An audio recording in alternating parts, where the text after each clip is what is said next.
Harrington, and I am your host. Today, we're going to talk about challenging conversations.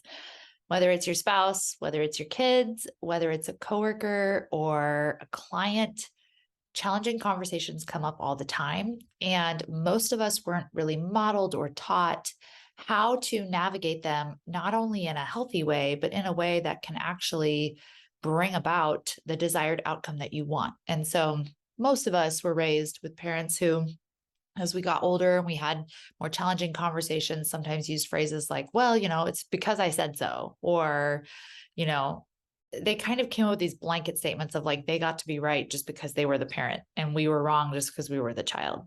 And it can be really challenging to have these conversations and to feel like you are seen and heard, the other person is seen and heard, but then there ultimately has to be someone that establishes the boundary when it comes to children, in particular, that I'm talking about. It can be also really hard when it comes to handling a situation with a client or handling a situation with a friend or your spouse. So, we're going to focus on a couple of key takeaways for challenging conversations today, because this is something that can really aggravate a pattern or an issue when it comes to a child, when it comes to your marriage. And it will keep you going around and around and around and around in a loop that never seems to end. You can call it the crazy cycle. That's what Peter and I used to call it all the time, was the crazy cycle, and how we wanted to get off the crazy cycle. So step number one is, when you are having a challenging conversation with someone else, the first step is to ask yourself, what am I making this mean in my head right now? Because oftentimes we feel some sort of triggered response within us, and we want to immediately go into defensive mode, or we want to get upset, or we want to explain from our point of view, or we want to tell them that's wrong. Like, whatever it is, when we feel this immediate reaction, immediate response rise up in us, it's because we heard what they were saying, and instead of hearing them, we had some sort of inner dialogue in our head that heard them say something, and our inner dialogue went, oh, okay, what they're actually saying is this, and it actually means this in your head. So, for example, someone, let's see, my child could be like, hey, mom, I really didn't like your dinner tonight. And I could think to myself, oh, they think I'm a terrible cook. That's an example of, you have an inner dialogue going on in your head, translating what everyone is saying to you. And so you're not even hearing them for what they're actually saying. You're only hearing it in the translation that your inner dialogue is translating it as. We don't even know that we're doing this, but we're constantly translating what people are saying and taking their words and turning them into something else in our head. And then we're getting angry at them about it when they didn't even say that. So then I would get upset and be like, what do you mean I'm a bad cook? And this is how people can be like, I didn't even say that. And you're like, yeah, you did. And you feel like they did. Okay. So, first of all, yeah, the question to ask is, what am I making this mean? Did they actually literally say that? Because if they didn't actually literally say that, that's my own interpretation. That's my own inner dialogue in my own head. That's not them. That's me. So, catching yourself and asking, what am I making this mean? And then go back to, what are they actually literally saying? Number two, I ask myself, what's their perspective with this? If I put myself in their shoes and I try to look at this from their perspective, why would they say this? Where are they coming from? What is the day that they just had? What is their emotional state right now? What is their mental state right now? What pattern is this for them? Right? Like, maybe what wound is this coming from? I try to put myself in their shoes to go, okay, where is this coming from? And if it's a stranger, obviously you can't do that as much, as in you're not going to know what childhood wound it is, but you can still generally tell from how the person is. Are they having a good day? Are they having a bad day? Right? Like, what's their perspective? Just try to see what's their perspective with this situation, because we always want to try to see things from their point of view. And guess what? That's a lot easier to do when you're not making their words mean something that they don't. So when you're not making their words mean something about you, and you can instead just genuinely listen to them, it's a lot easier to then put yourself in their perspective. Number three, mirror back to them what they're saying. So instead of listening to them and saying, oh my gosh, well, here's my response, I'm just listening to like give you a response, actually listen to them. Don't try to come up with a response. Listen to their words and then say back to them what they're saying. So let's go back to the example I just gave with my son saying, I didn't like your dinner. I would say, oh, you really didn't like the dinner I made tonight, right? They would hear me say that and go, oh, yeah, I didn't. You know what? And they would probably say something else too, because what I'm conveying to them, what I am communicating back to them is, this is what I hear you saying. And because I'm saying it back to them the way that they're saying it instead of the way I'm hearing it, they actually literally feel heard. And when people feel heard and seen, you typically diffuse any emotions that are underneath, because what most people want is to be seen and heard, especially if they're upset about something. If they feel wronged by something, if they feel hurt by something, if they feel you did something wrong, and they come to you and they say, oh my gosh, you did this to me. And you say, what I hear you saying is that I really hurt you with this. They're immediately going to be diffused emotionally, because what they were expecting back from you was probably a fight or probably resistance or probably some sort of response back to them that's not actually going to give them what they want. And what they got instead was you seeing and hearing them. And it's going to diffuse the anger that's a surface level emotion. Anger is always a surface level emotion. And it's probably going to get them into their true emotion deeper, which is sadness or something else that's going on. You'll see tears come and they'll be like, oh my gosh, yes, I was feeling hurt, right? Or whatever it is. Maybe they won't cry. Maybe that's just me because I'm a crier. But you will diffuse that emotion and they will actually open up more to you, because now they will feel seen by you, which makes them feel safe. People won't feel safe when they express something to you and your immediate response back to them is your defense or your argument back or your thing back. People feel safe with you when they say something, and instead of you giving a response back, you just show them that you're there to hear them and you say back to them what they're saying, because it's your way of saying, I hear you saying. You can even say that if it's an adult. What I hear you saying is, I really hurt you with blah, blah, blah, blah.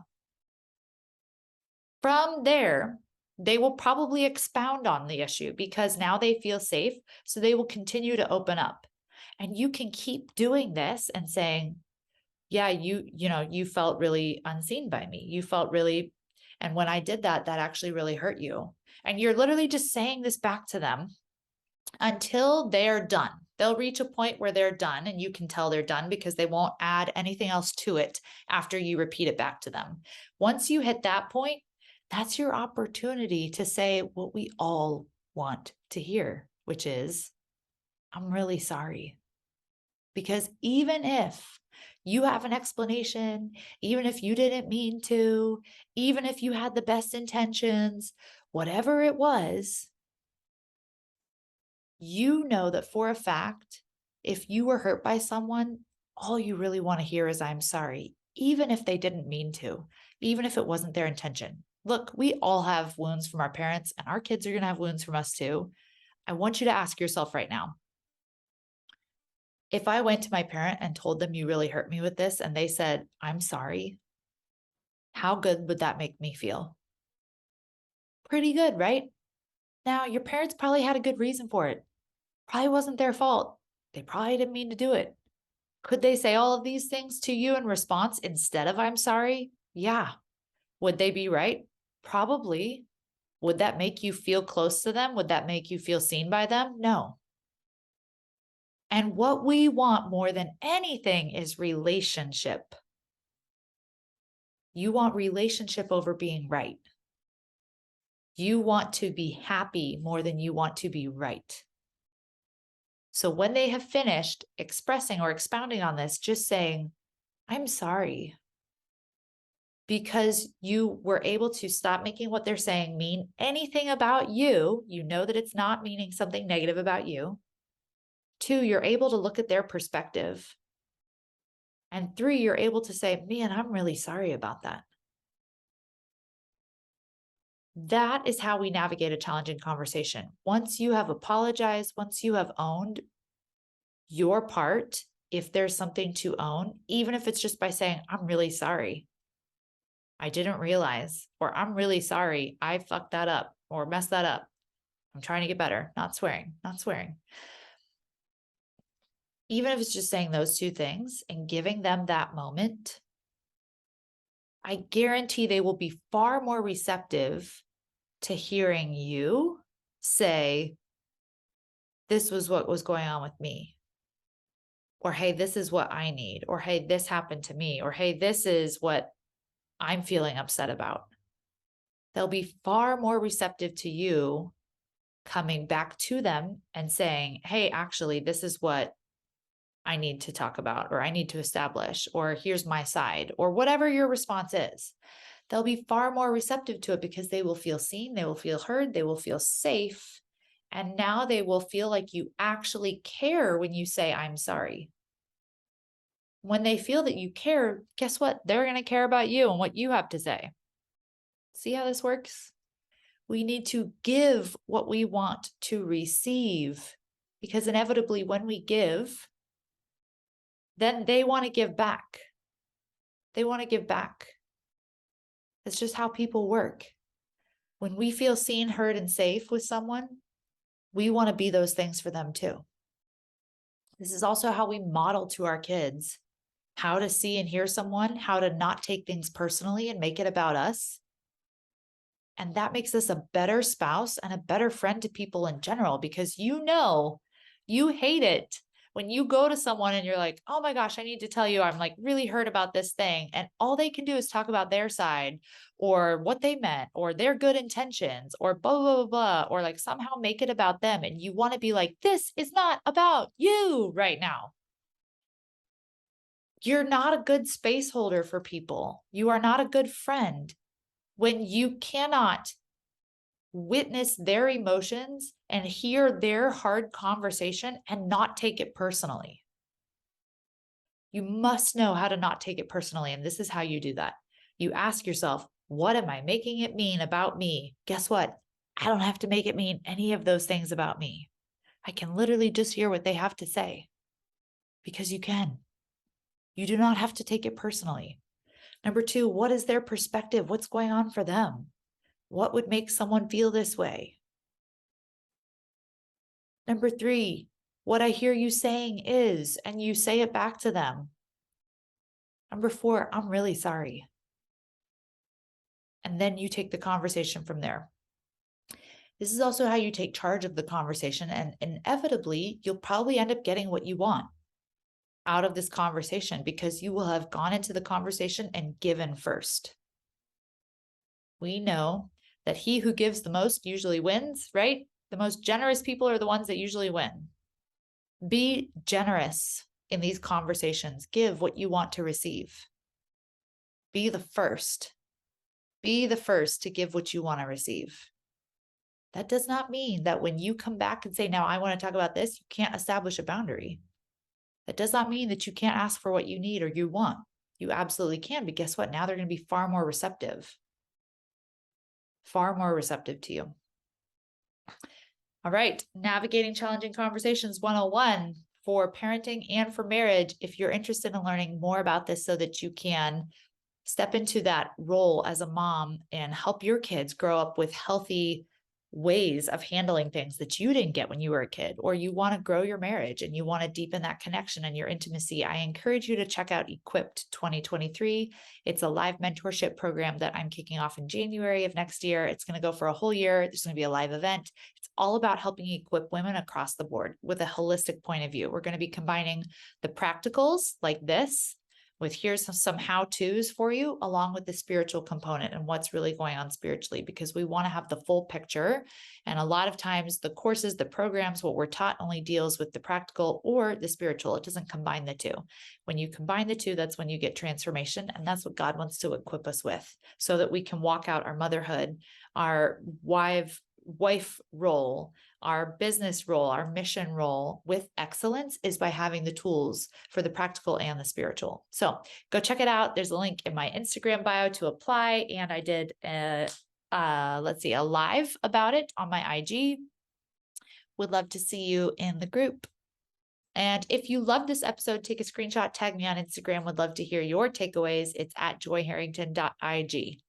I'll see you guys back on the show next week.